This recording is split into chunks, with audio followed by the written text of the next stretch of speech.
after it. Tell General Howard I know his heart. What he told me before, I have it in my heart. I am tired of fighting. Our chiefs are killed. Looking Glass is dead. Tahu shoot is dead. The old men are all dead. It is young men who say yes or no. He who led on the young men is dead. It is cold, and we have no blankets. The little children are freezing to death.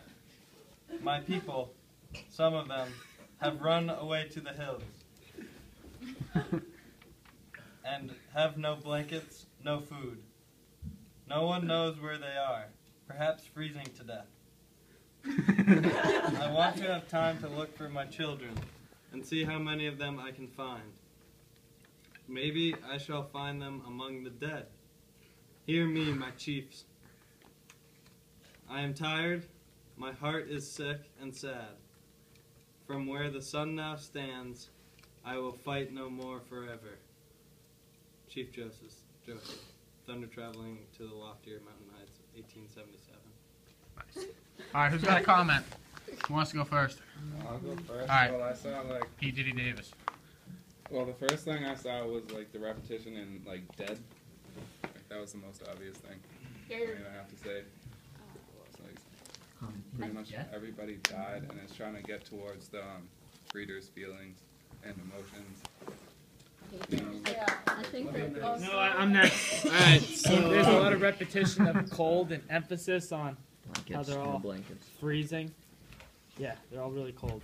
So Chief Joseph was pretty much brought to like the point where he needs to like forfeit. He's fed up with all the death and suffering among his people.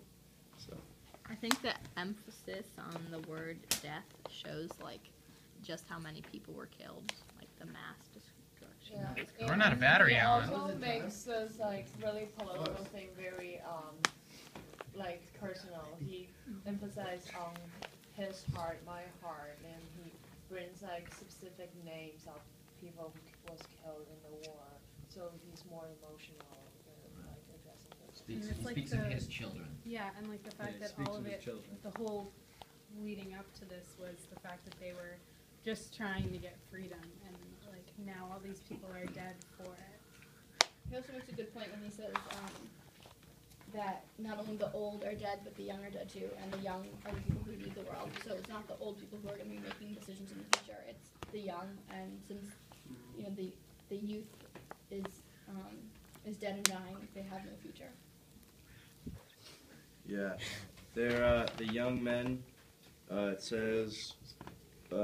Who led on the young men is dead. So like the young men are really on their own now, and with their surrender, they have to kind of fend for themselves now because all the older people are dead. He like says stuff with like a really depthful tone. Like at the end when he says like maybe I shall find them among the dead. Like he's not saying I will. He's saying like maybe, and that's kind of really connecting to the audience. Well, the other thing that comes through naturally in his tone is he's speaking it with kind of pathos is how it comes across, and even though he doesn't mean to do that, it's just like what's inside of him. And when he speaks of, you know, I know his heart and what he told me before, I have it in my heart. Like through that repetition, things you can see that he's very emotional about it. Also. Wait, one person at a time. One person at a time. He said ethos also. I'd like to He's also using ethos along with pathos because it's ethical to end this because of all the struggles that people death and suffering.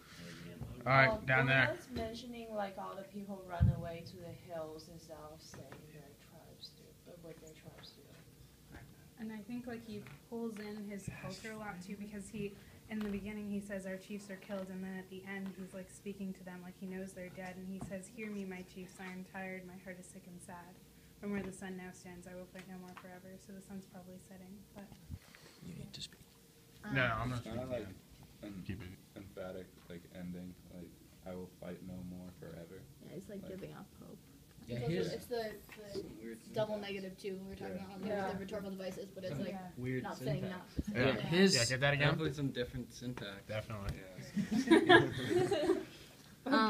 I also thought when, like, the first the first sentence when it says stop when it says General Howard, I know his heart, and then he says like I have it in my heart too. It kind of shows that he's like not exactly blaming the Americans for what's being done.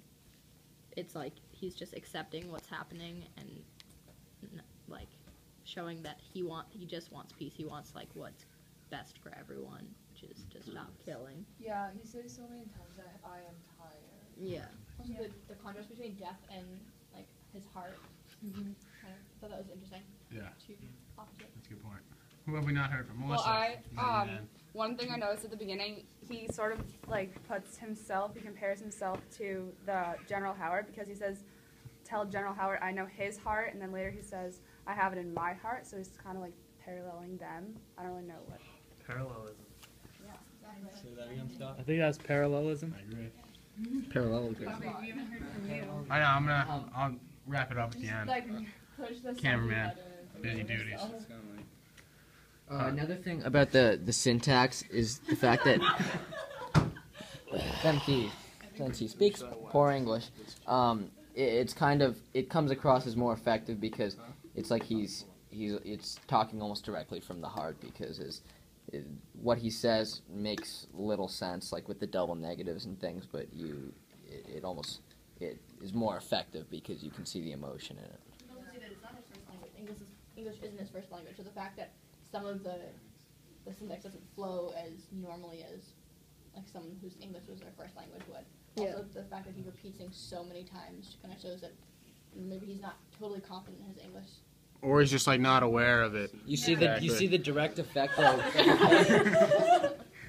But he doesn't try to reword things like he says. Wait, one person. He Talking uses stick. repetition, even though it's not his first language, he's still using stuff yes, like Yeah, so you repetition. have to take that into account though, because he might just be doing it, he might not be doing Yeah, it. so is that... We're getting in the vibe here.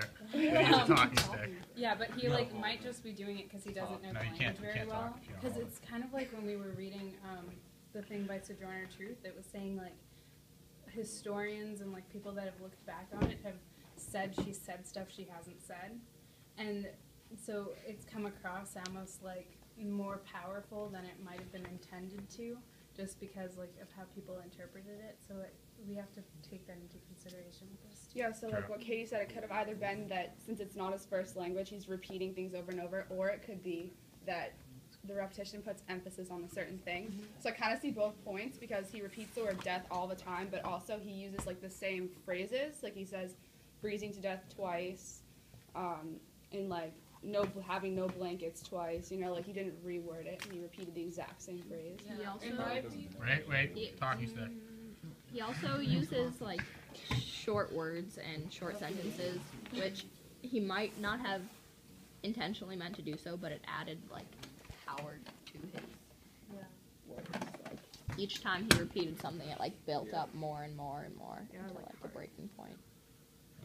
Or it might be just like he doesn't know that many words. He only knows that. Yeah, I think it's a product of like where he's from. But, You know, like the fact that it's not his primary the language. The fact that he's speaking English. He says death 7 times. That's a good point. The fact that he's speaking English, though, in general, is, I think, you can see that's the direct effect of the white man, what we have on him, and the fact that Do we not know? Do we know this isn't a translation? True. Well, then they would probably say it's a translation. They would probably say translation of Chief Joseph. Probably would, Some yeah. dispute on this side of the table. About to turn it Joseph over. spoke these words and they finally surrendered. Well, yeah. In order for like General Howard to understand it, it would have to be in English because I don't think He's not anyone. telling General Howard himself either.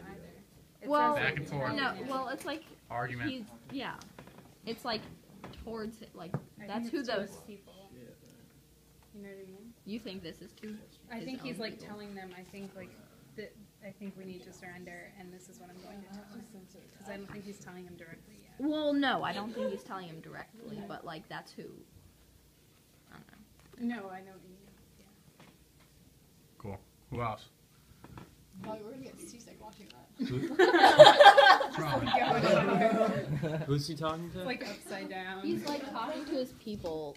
Well, he's kind of talking to both sides, saying that it's like the duty of both sides to kind of find peace. Yeah, Who's he saying this to? Who wrote this down? That's a good point. That's an excellent point. How do we know how accurate? Let's discuss that. Who wrote this down? Was this talking to Americans or to his people? Yeah, we got to consider the audience. I think we should consider the audience. Tell General Howard, but that's obviously not who he's talking. Well, this was the speech when he surrendered, right? You go to the archives. Trip to the library. You gotta look through the lens. Yes. Wait, I think You gotta look at hear it me, through my different chiefs. lenses. Is he talking to like his chiefs? Well, The dead ones. The dead- yeah. He's talking to the spirits. He's talking to them. Yeah, so that's interesting. He addresses them. Yeah, the audience is like more than just the physical people that are living, Yeah. because it's like a tribute. What's so funny? He's definitely like talking to a translator because he's saying Yep. tell General Howard I know. Someone like Everly. Yeah, we're the sign language. Yeah, no, I think he's talking to just like No, not I think a speaking specific English to person. someone It's who just like But a it's big like mass it's of saying people. tell General Howard I know his heart. So it's like I think we need tell to find out who. But someone look it up. Okay, if they were translating it, they probably would have said it somewhere on this sheet. They would say this is a translation. We can't make that assumption. No, we can. No, we can't. 'Cause they write that. Next on. comment. Also, like Next question. I think he doesn't know that much grammar. Like that's why he uses really short sentences. But this does more than long sentences because people get like the meaning more rapidly than like long complicated sentences. So, like in a sense, is his language like kind of short and blunt a little bit? Like, Yeah. I would agree with that. Nice. I don't think he does that on purpose necessarily. He doesn't know enough to do otherwise. But like as we said before, it helped him and made it a better speech. It's like kids talking. Like he talks like little kids who doesn't. Have you ever seen that YouTube video? It's like kid president. Yes. This little boy. President. So Yes. cute. It's like kind of like that. It's he speaks as well as he can, but it Wrap it up. makes it better for All right, us. we're at the 12-minute mark. How long are we supposed to? that's I good. don't know. We've That's said a good. lot. That's good. We We've said got it. Around time. the 45-minute mark. That is. Yes, 15 minutes now. All right. Cool. So we good? Been there. I All think right. we- That's a wrap.